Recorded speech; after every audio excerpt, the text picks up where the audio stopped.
2 years. Oh boy, here we are again. We are here. We are here at this point. 2 years ago, you and I, we set out on a journey. We didn't even realize it was a journey at first, but it was a journey. We reviewed a crappy Scooby Doo meets WWE movie. And now, 2 years later, we are finally at this point. Zombie Island. Reviewing a good movie for once. I know. Everyone has been waiting for us to talk about this, and I think it is only fair that we finally get to talk about this. So, you know me, I'm ToonKritic. You know, who are you again? I am Keyframe. I look at point A, point B, and everything in between, and I'm the resident Scooby Doo nerd. Yes. So, we were originally going to record this back in April when we had the chance, but we completely forgot about this. We were going to record this at BronyCon, but we completely forgot about this, and somehow didn't end up recording it. But nay! Cider Fest. We sat down and properly talked about this. Somewhat. Except you're hearing it now. And then I fell asleep. And then she fell asleep. So here we are, after watching it together, getting our thoughts in order, and now we can talk about what people say is the best Scooby movie around. I wouldn't quite say that. Honestly, I would say that too, because my favorite is, I think Witch's Ghost is better. Cue the flame wars in the comment sections. Ooh! I would say, okay, for people who keep saying this is like the greatest Scooby-Doo movie ever, I think for its time, it was. I think Scooby-Doo on Zombie Island was a huge thing, not just for the franchise, but for also taking the series, I think, in a different direction. It was much more darker, it was much more serious. This is an actually pretty scary movie when you look at it. Like, Scooby-Doo has been known to be scary, but when it actually tries to be scary, that's where it surprises you. The zombie designs in this movie were beautiful. Better zombie designs than most zombie things I see today, actually. And that's really saying something from a, what was it, 1999 movie? And yeah, I think 1998 or 1999, and it was animated by, I think, the same studio that did the Batman animated series and stuff, and you can really see it with how they do, like, the colors and the characters that are not Shaggy and Scooby. Yeah, that's the thing. Like, they really stick out like sore thumbs, like the not main cast. Like, you're so familiar with the main cast, but when it comes to the rest, you can tell these were animated by different people. But I think that's actually kind of a good thing, because Scooby-Doo has always seemed to, whenever it goes over to different areas, it's very clear. Like, you know who these characters are. You could put these characters anywhere. You know these are the Scooby-Doo crew. Yes, and I will say this. This is such a better, the gang breaks up and comes back together movie than the first fucking live-action movie. Yes. You know, that's actually one of my favorites. Either that or Scooby-Doo 2, but... Yeah, but, okay, so I guess we should talk about what we liked and what we disliked about this movie. I'll let you go first. I'm gonna start with what I liked. I liked a lot of things about this movie. I mean, okay, I'm gonna give a little backstory. I didn't start, this was, a lot of people would think this is my first Scooby movie because it came out around the time I was like 2-3 years old. No, I actually started with, the really classic stuff. And I think the first Scooby movie I actually watched was Alien Invaders. Ah, yes. We're going to talk about that movie at some point too. But eventually, because I saw Alien Invaders, then I saw Witch's Ghost, then I saw Cyber Chase, and then I saw Zombie Island. Perfect order, I would say. But Zombie Island, artistically, it competes with Witch's Ghost as the best looking film out of the first four. Because I think we can all agree that Cyber Chase is kind of not the best looking one. Not really, no. That was my first Scooby-Doo movie from what I recall, so... It was either that or Alien Invaders. Alien Invaders looks a lot better. Like, it has nice colors and stuff. Witch's Ghost just looks gorgeous. But this one, ooh, if I could ever get production art from a movie, I want all the freaking backgrounds that were in this movie. It knew how to look tension building. It knew where to be dark, where to be light. I the music. Oh, the late 90s, early 2000s soundtrack was perfect. And on it, and for a kid, if this is something that you're watching, it is a great introduction to the world of horror for a kid, which I think the Scooby-Doo franchise was meant to be. Like, it's that intro to scary stuff. And this is actually a really good first horror movie to show your kids, because it has enough alleviation that, they're not scared the entire time, but it has just enough spook in it. But the thing I like the most about this movie is that there's an actual threat. And when you think about it, the gang almost died. Yeah. They did not have a way out. They were simply buying their time. Because if that clock was like 2 minutes beforehand, they would be dead by cat people. They got out by the skin of their teeth, solving the mystery or not. And that's what I love about it. It shows that, even the heroes sometimes win through dumb luck. And I love it.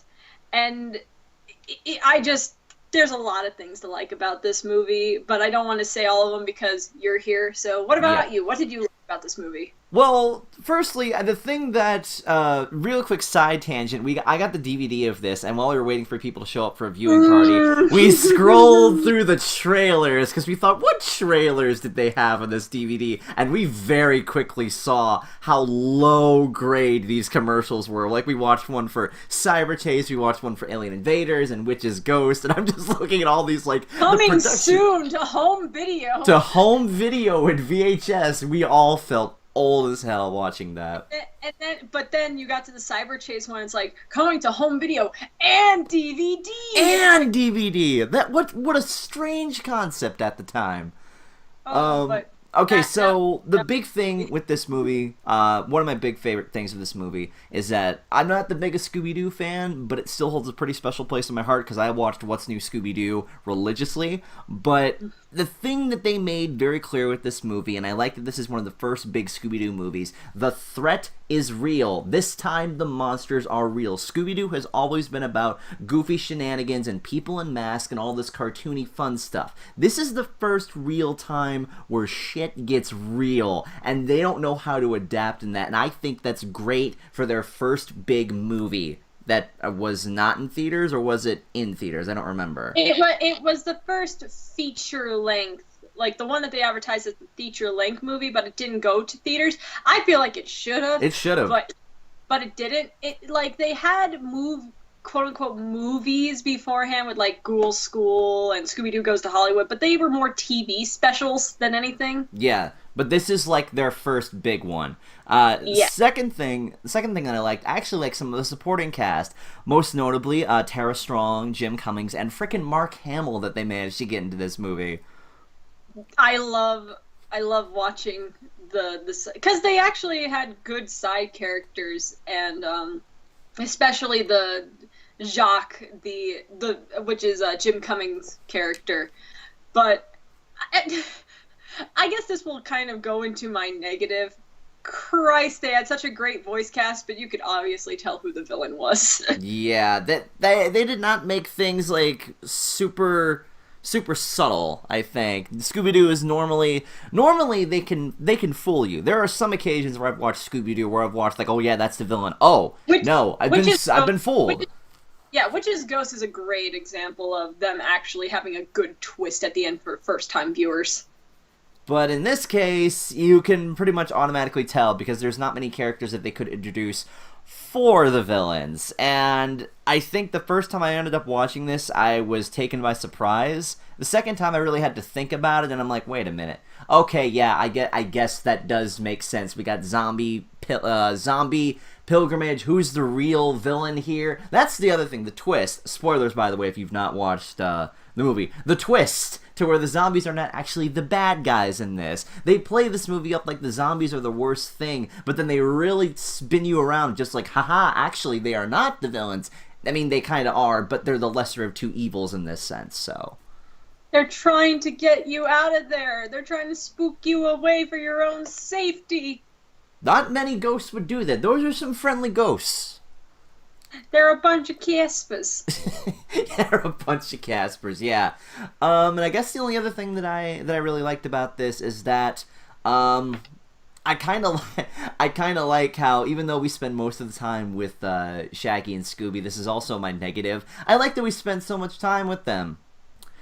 I think maybe I've watched too much new Scooby-Doo to see how well they've developed as characters, to where we've regressed back to like some of the early days where they were just stereotypically hungry all the time. Seeing that in this movie, I'm just like, I kind of miss the new Scooby-Doo and Shaggy where they weren't this stereotypical and typecasted all the way down. Like, that's literally all they do throughout this movie. Yeah, that's all nice, but we're gonna go get something to eat. That's all they do. I've seen movies where they do more than just that, and I really would have liked to have seen them do more than just that. Side tangent. Freaking, if you want to see something that's not a usual Shaggy thing, go watch Phantosaur, where Shaggy goes on a fucking rampage in a biker bar. Oh, yeah, I've seen that clip. It is the most beautiful thing. And I'm just like, because they make a point in that movie that hypnosis doesn't make you do anything that you can't do. So this means the entire time Shaggy is able to kick everyone's ass. Well, you've told me before that he was a gymnast, so... Yeah, they even had an episode where he goes to the fucking Olympics. So it's like... So there you go. But yeah, so negatives about the movie. Yes, people, there are negatives about Zombie Island. Yeah, I think I'll start with this. So I think I already mentioned the whole... Head, buddy. I already mentioned the whole typecasting thing. Maybe that was just me because I prefer new Scooby-Doo. I think if I really had to nail down a negative here, the one big thing that stood out to me, what was the point of Mark Hamill's character? The fisherman guy? Yeah. I think his point was, let's put a creepy character in there that you will automatically assume is the villain. But I feel like they completely wasted him, though. Like, what did he contribute to the plot? He was nothing more than a gag. Oh, I got me that catfish. Oh, gosh darn it, Scooby-Doo. Like, he was a joke. Yeah, he was just... It was a...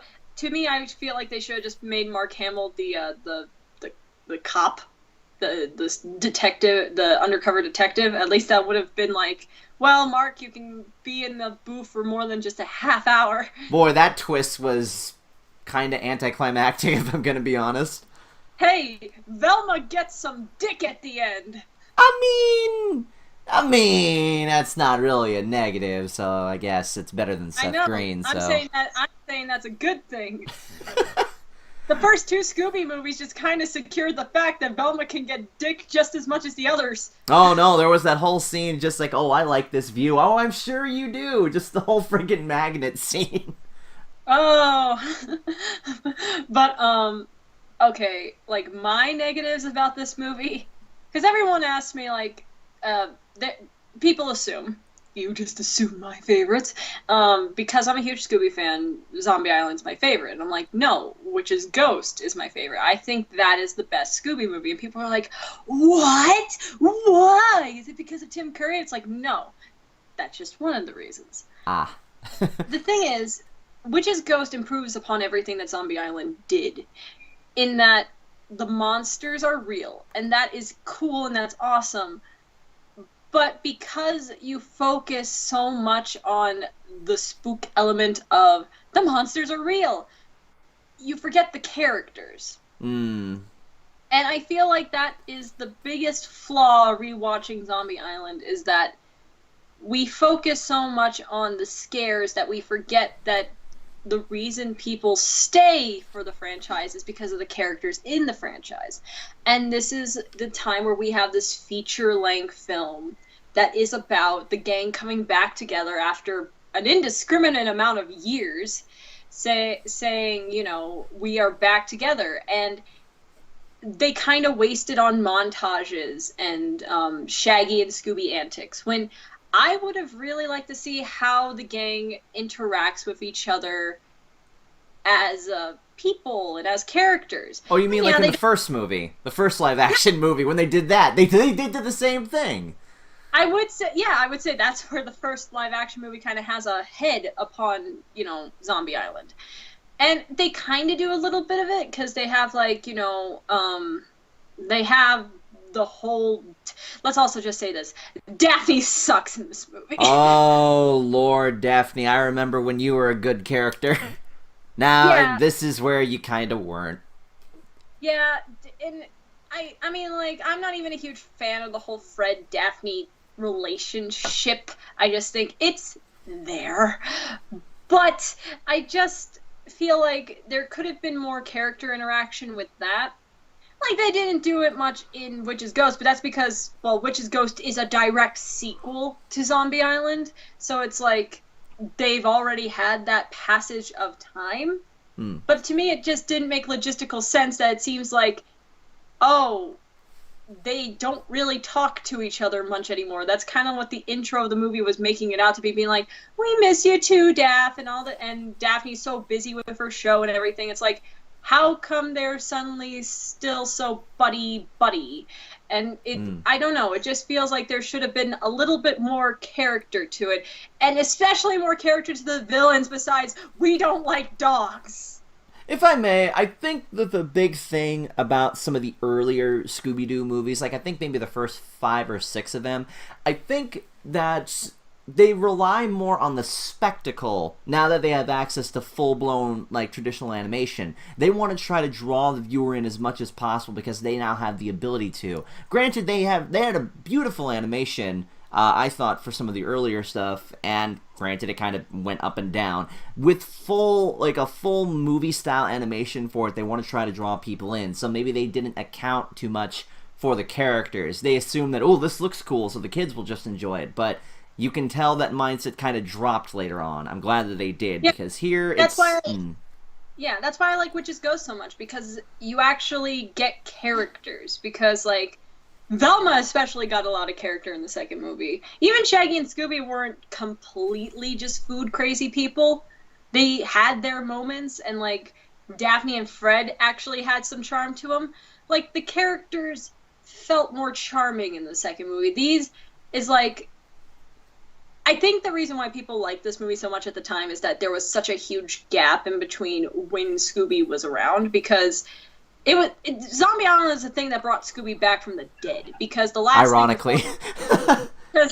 Ironically, yeah, because the last thing was Pup Named Scooby Doo. Yeah, was Pup Named Scooby Doo. So there was this long period of time where we didn't really have a real Scooby thing. So this is the return of the characters, and I think that's what people liked, is that here's a return of my childhood.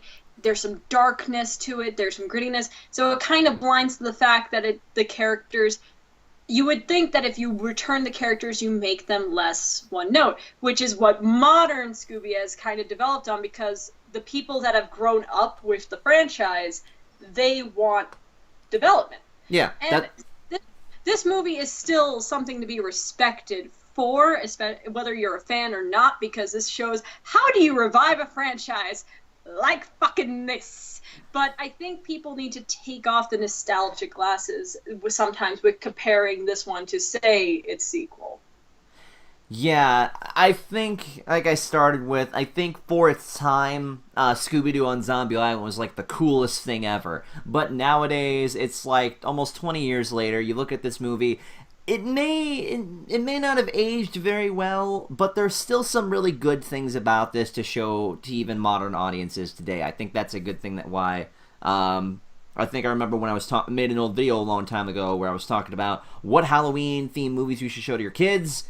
Scooby-Doo on Zombie Island is still one that you should, because it's better than what Be Cool Scooby-Doo or whatever is on TV right now, or something. It's also a really fun movie to watch with your friends, because it's still a good movie and you can appreciate it, but it's so much fun to do commentary over it. Every time we've seen this movie, we've done commentary over it, where pretty much the comments are always the exact same of, like, Daphne, shut up. Exactly. That's the But good thing I about would, Scooby Doo, though. That's the great thing about Scooby Doo, though. Like, these types of movies are meant to watch with your friends and whatnot. I mean, it's great to watch it on your own, but every Scooby movie is different, and there's just something you need special about Zombie you need to Island. watch it with your own Scooby gang. And he over here is my Scoob. Yeah, I'm the Scoob to the Shag in this. All You're right. you're Scoob critic Dooby Dooby K. And you're Shag Key. Jackie, yeah. This is well, you know what? This was actually a very quick overview. If we had to give this an arbitrary number rating of 1 to 10, what would you rate Zombie Island? Well, if I'm going to be completely fair, I'm probably going to give it a 7. As I would give it an 8, but rewatching it a second time kind of brought it down to a 7 because I realized just how old this movie is. I'm going to give it an 8 because even with some of the it's still a charming as hell movie, and I would rather have a charming movie over Cyber Chase. Yeah. Cyber Chase So- is kind of eh. Yeah, Toon, I have to say, I'm so glad we finally reviewed a good Scooby movie. And as we continue on our journey, maybe we'll review more good movies. Is the next one going to be a good movie? My Toon? My bro, Tato Chip? I'm glad you asked. I'm gonna leave that up to the fans. I think we should let them chart our course. But if I had a say in this, and if I had to pick one for us, Uh-huh. I gotta think real hard about this one. But I Are think Yeah? the third live-action Scooby-Doo movie. No! Yes! That one! That one that tried to reboot Scooby and fucking failed. Well, at least it's not the Scooby-Doo Supernatural crossover. If you want us to review that, let us know down in the comments below. Let us know what Scoob movie you would like for us to look at, and also check the link in the description to check out all of our other Scoob reviews. We've looked at WWE WrestleMania Mystery, Curse of the Speed Demon, the Scooby Kiss crossover, Lego Scooby-Doo, The Puppet movie. the Puppet movie, I know it has a real name, but it's the Puppet movie. the Scooby-Doo Puppet movie. If you want us to review something like something good like Abracadabra Doo or I almost said Frank and Creepy. No, fuck that movie. No, I remember that movie. No, please. Or Phantasaur or Witch's Ghost. You could tell us in the comments below, or if you want us to review a bad movie like Frank and Creepy or Goblin King or the other Lego Scooby movies, because there's like 4. There's only, I think, like 2 Lego Scooby movies so far. I think that. Yeah, but they made two half-hour specials too. Oh yeah, those were a thing. Or if you want us to do, I don't know, the new one. We could do where a they marathon of Shaggy and Scooby-Doo Get a Clue. Well, that would be the first time we review a TV show, but it also may be the first time you have a suicide on your channel. Anyway, Goodbye, everyone. thank you all for Happy turning out for Halloween. this. Happy Halloween. Have a good rest of your Halloween. Sorry this took us 2 years, but we finally did it. So thank you all for watching. You know what to do in the comments. I am ToonKritic. Scooby Dooby Doo.